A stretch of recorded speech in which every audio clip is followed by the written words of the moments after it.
नमस्कार, मैं हूं अंजना और आप देख रहे हैं आजाद भारत समाचार।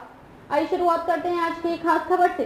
Saurabh housing society sector 3 Charkop Kandivali west Mumbai 65। Saurabh housing society अपने भ्रष्टाचार से बचने के लिए कर रही चुनाव से पहले समिति की हो जांच, होंगे बड़े खुलासे, रहीवासियों का दावा।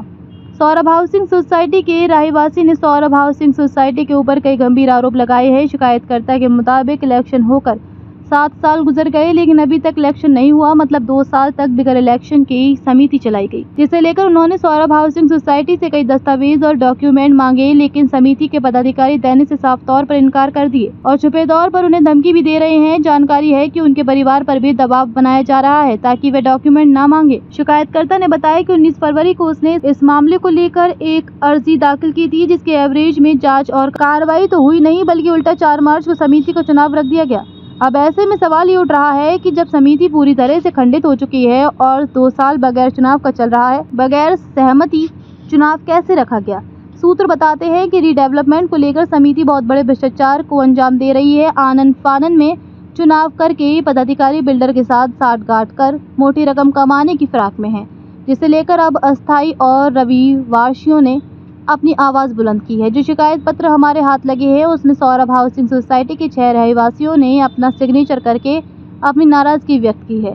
अब ऐसे में चाहिए कि चुनाव अधिकारी पहले पूरे मामले की जांच करें और उसके बाद चुनाव चरण। शिकायतकर्ता ने यहां तक दावा किया कि अगर प्रशासन इस मामले में गंभीरता ले और बारीकी से जांच करे तो पिछले 2-3 सालों में जो भ्रष्टाचार किए गए हैं वे दूध और पानी की जैसे साफ हो जाएंगे। जबकि इसी कर को इलाके में कुछ दिन पहले मुख्यमंत्री देवेंद्र फडणवीस और प्रवीण दरेकर ने खुले शब्दों में डेवलपमेंट और दलील को लेकर सख्त कार्रवाई के संकेत भी दिए हैं। भविष्य में जो धांधली चल रही है, मुख्यमंत्री क्या इस पर ध्यान देंगे, इस पर सबकी निगाहें टिकी हुई हैं।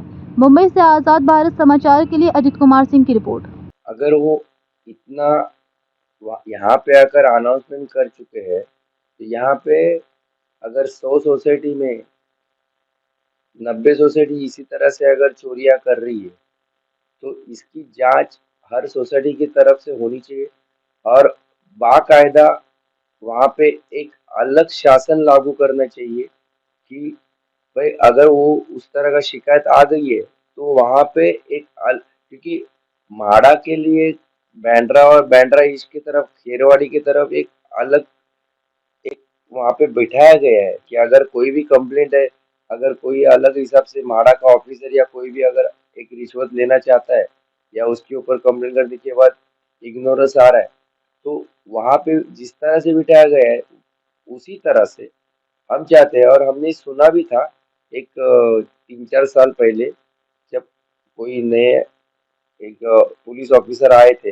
और उन्होंने बताया था कि भाई इस तरह से हम काम करने को जा रहे हैं कि भाई इस तरह से एक शासन लागू किया जाएगा। जो जो कोई भी सामने से इस तरह का कंप्लेंट देता है तो उसके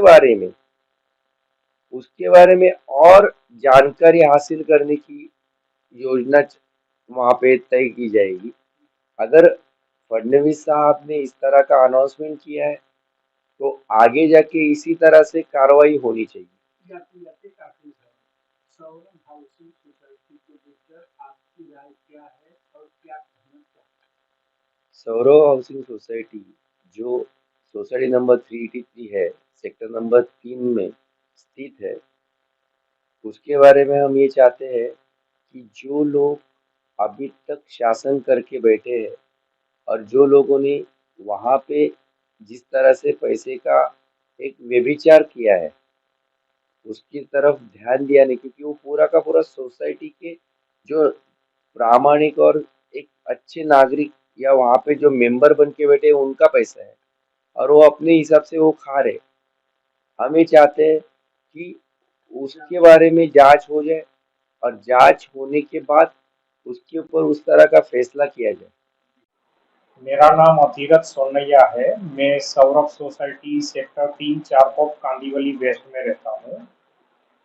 मैं ये हमारा जो रूम है, रूम नंबर 20, वो मेरी मम्मी मधुबेन बाराई के नाम पे रजिस्टर है। अभी हमारी सोसाइटी में समस्या ऐसा है कि 7 साल से इलेक्शन नहीं हुआ है, एजीएम नहीं हुआ है, पूरा गुंडागर्दी चल रहा है उधर।